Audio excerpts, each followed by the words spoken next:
I guess, a bigger narrative around what space and going out into space is in today's world, because I guess we went through the stage one process in the 20th century, where it was almost like a government enterprise.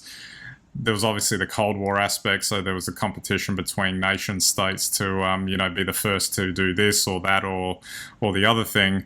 And I guess that ran its course, and then we didn't really hear too much going on from that. But this re-energized sort of interest in going out into space. Obviously, there's still a government aspect, like the whole NASA stuff with, the Mars probe and all of that. But then there's other countries sending stuff to Mars, sending probes to Mars, I should say, not just stuff, and then you've got private companies that are throwing their 5 cents in to do it all, and it seems to be a collective effort to not just, like, we've gone past the point of can we get someone into space, can we get someone to the moon, and now it's more like, oh, how can we stay out there a bit longer, stay out there longer term, what can we do out there longer term? This is the future, I guess, that science fiction has always kind of alluded to, and it seems to be getting, inch by inch a bit closer.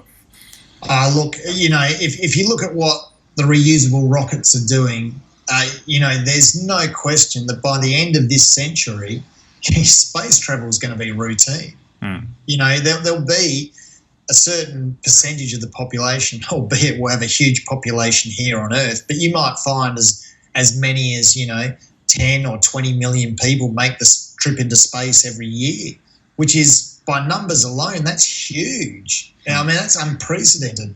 We know that by 2030, it's likely that there'll be a base on the moon and people will be permanently inhabiting the moon. So this is all part of that, And when you see, Elon's rockets blow up 3 or 4 times, while they're testing them, it's really easy to sort of have a kick at Elon, because let's face it, no one really likes him, I don't think. But you have a kick at him, but that's really very short term in terms of the way we look at it. What he and SpaceX are doing is unprecedented, and they are actually creating the ability for humans to travel regularly into space, and that means humans inhabiting space, areas of space, be it the moon, be it in Earth orbit, be it on other planets. And that is simply amazing. And it's something that I just don't think that while you see it happening or when you're there at these early stages, you really appreciate. I guess it would be like watching the Wright brothers fly at Kitty Hawk, and then, in the same breath being able to imagine, I guess, air travel as it was pre-COVID. Absolutely. And that transition didn't take all that long at all, really, if you think about it. And I guess it's also a reminder that, for all this talk of, so much happening in the space area at the moment, and how much is getting pulled together, what the ingenuity, the science behind making it all happen, it's you can kind of lose sight of the fact that this is actually really hard stuff to pull off. The idea that we basically have to recapture our biosphere, in effect, that we've grown accustomed to on Earth, what we've grown up with, and what we evolved on, and we have to somehow create it in a foreign environment that doesn't have any of that stuff. And I think people might lose sight of the fact that this stuff is just genuinely hard to do.